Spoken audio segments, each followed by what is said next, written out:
I want to first get your opinion on the regime, because everybody with this Vikings regime keeps saying they want it to be different.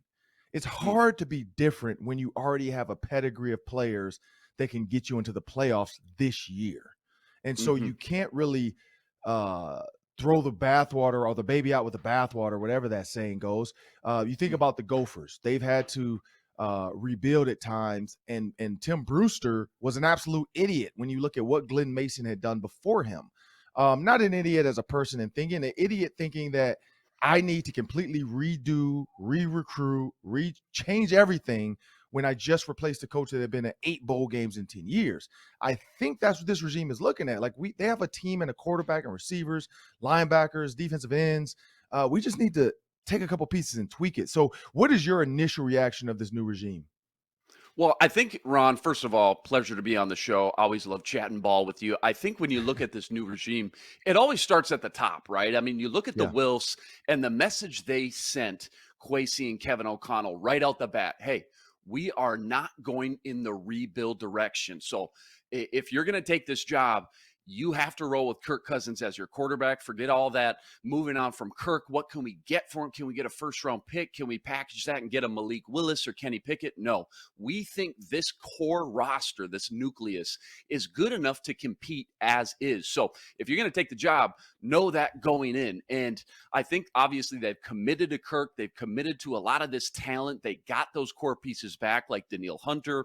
And I think that looking forward, I think they think at the top, the Wilfs and the rest of this new front office and regime, they think this NFC North may be a little bit more wide open than a lot of other experts or fans may think. So I think as far as the new regime goes, you look around the landscape of the league, what's the new blueprint the last 5, 10 years? First of all, how important coaching is.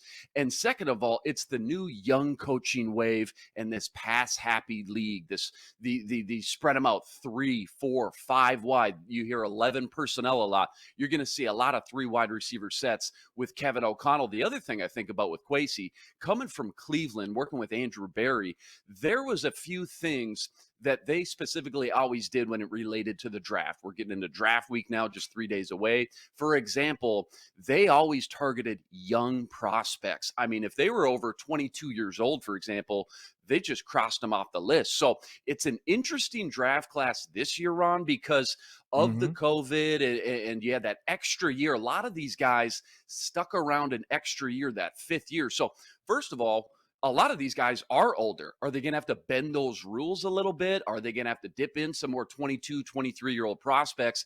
The good news is, though, when those guys came back for that 5th year, now you got more tape.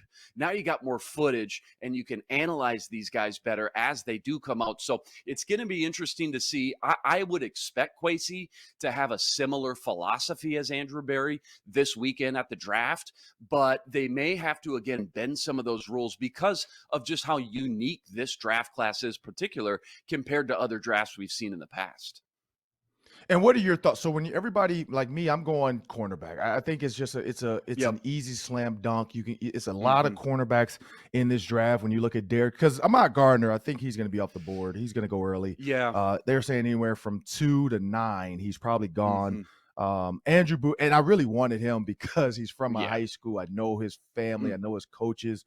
I mean, I knew him when he was in Little League with the Michigan Spartans. So Mm. I just really wish that he had come here, but it's not going to work out now. He's gotten too good, too big of a name. But Andrew Booth Jr., Trent McDuffie, Derek Stingley, Kyer Elam, Roger McCrary from Auburn's in there. I don't know if it's the Auburn thing. I don't know if it's because he's a senior. I just don't like him for the Vikings. The thought process, what a lot of people are saying, is draft corners that you're going to get 2 deals before they hit like 26. And I think Mm. that's kind of the thought is when they're young, you can get early, high level production out of them. And then they're still young on their second deal. A lot of these corners being 5th year, 6-year seniors, when they're into their second deals, they're already 28, 29, which is almost retirement time. And Mm. so that's the problem. If you put them on a 1st-year, 5-year deal, they don't opt in for that 5th year, you renegotiate, and all of a sudden now, but you're already 28 because you came out Mm. at 22, 23. So I think that's the equation. I think a lot of people are looking at these young 20-year-old, 21-year-old corners, trying to find ways to to maximize. But here's a scenario that I've been looking at. The Pittsburgh Steelers want a quarterback. We know that. Mm. If they think that they have to jump, the Vikings seem like a viable option. They could give the Vikings their 12 or their 20. Vikings give them their 12. Steelers also give the Vikings 52. And in the third round, the Steelers and Vikings swap. So the Steelers jump up in the third to 77. Vikings jump down to 83. But now the Vikings have acquired another second round pick. Everybody keeps throwing that out there, like Vikings at 20. What do you think of that option? Well, I'm glad you brought that up because when it comes to the draft, I think what everybody, all these experts, the mock drafts and the big boards, you name it, Ron, I think it all comes down to value because we just don't know, right? They're lottery tickets. They're scratch off tickets. You don't know what you're going to get until we analyze this thing 3-4 years down the road. So you want as many picks as you can, and you want to try to create good value with those positions that you select in what rounds. And I think trading back is just, for me, always option A. Now, easier said than done, right? I mean, you have to have a trade partner first and foremost. So a quarterback that the Steelers value highly still sitting there at 12 needs to be there. But that doesn't mean there's not other teams as well with multiple first-round picks. The Eagles, the Saints all of a sudden got 2 first-round picks. Are they going to want to package something moving up? The Chiefs have 2 first-round picks. So I think there's a lot of teams that could want to move up. It's a quarterback-driven league. If you don't have one, you got to keep swinging and try to go get one. And I think when you look at the way the board may fall, we just talked about him, Derek Stingley.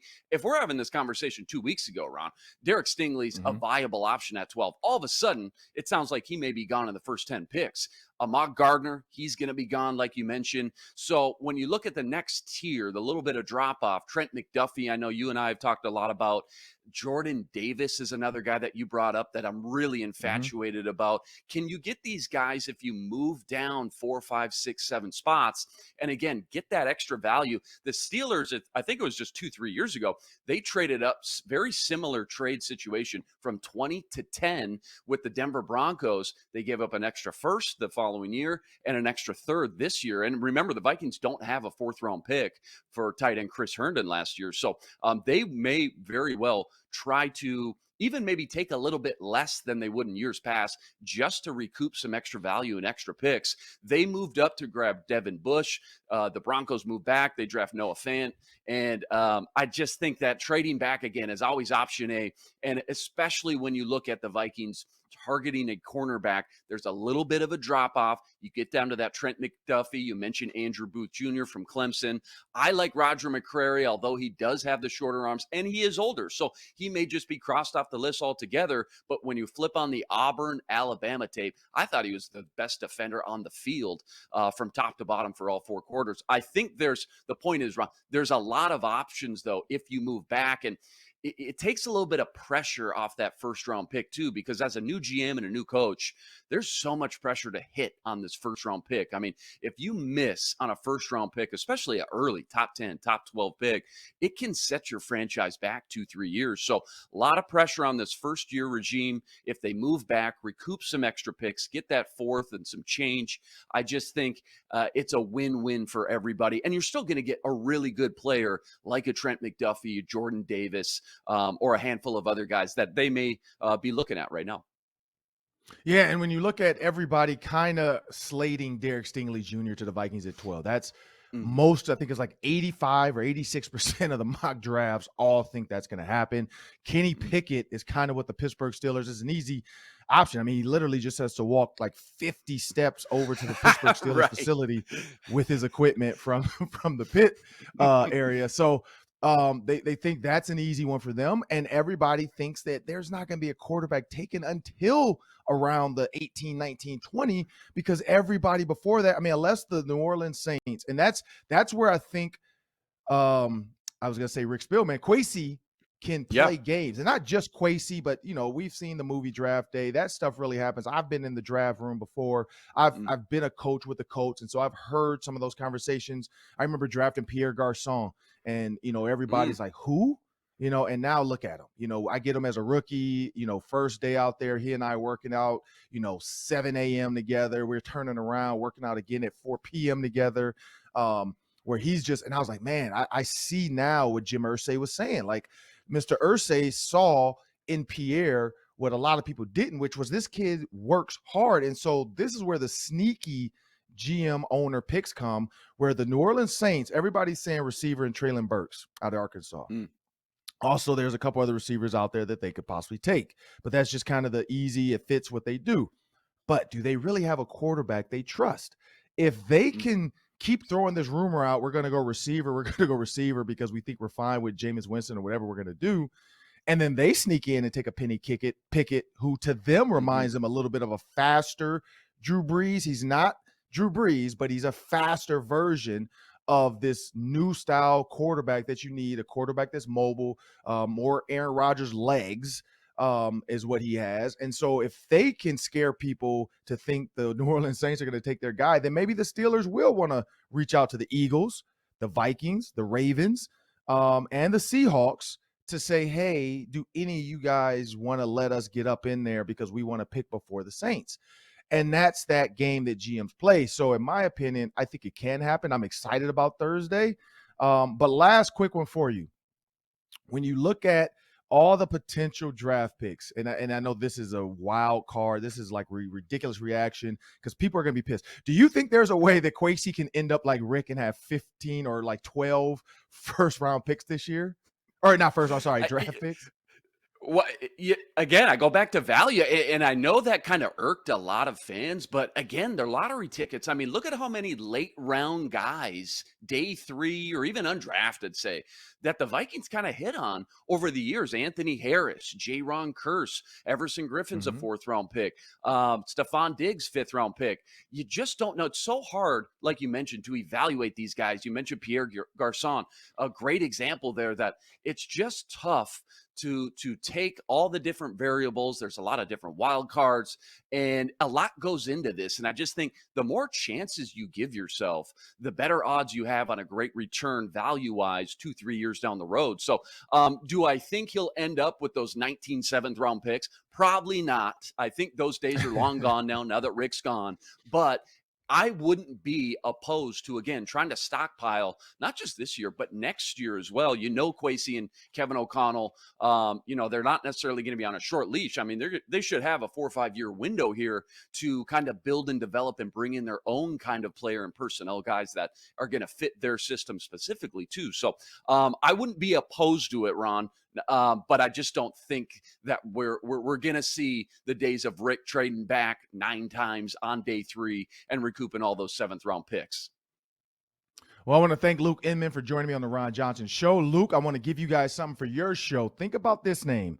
Christian Watson out of North Dakota State, 6'4", 208 pounds. He can stretch the field. So everybody was talking about the kid from USC, but that's more of a guy you have to jump in the first. Christian is a guy that will be there in the 2nd, 3rd round, possibly depending on how this draft falls. They have him as the 48 to 50th ranked player, so he's a top 50 lock, allegedly, is what the Senior Bowl likes to call him. But he's a guy to keep an eye on, Vikings fans, because if the Vikings can't find a way to trade back, now in the 2nd round, you can take another receiver and you get a 6'4" body that you do not currently have, because Justin Jefferson and Adam Thielen both have size, but they're not 6'4". And now you add a true red zone fade route threat to this high-powered offense. You still have KJ Osborne. So now you have 4 legit receivers, and you can make some hay on this offense. So again, Luke, I want to thank you for joining the Ron Johnson Show. Have a great day. Hey, let me say this real quick here too, Ron, just to touch on that. You mentioned it. There is a lot of great receivers in this draft. I'm glad you mentioned Watson. Yeah. Ran a 4.26 at 6'4", 205 pounds. But you look at the second tier of receivers besides the Drake Londons, Chris Olaves, Garrett Wilson, Jahar Dotson, Sky Moore, George Pickett. There is a ton of great value if they don't go receiver at pick 12 that they can get at pick 44 in the 2nd round. Glad you brought that up.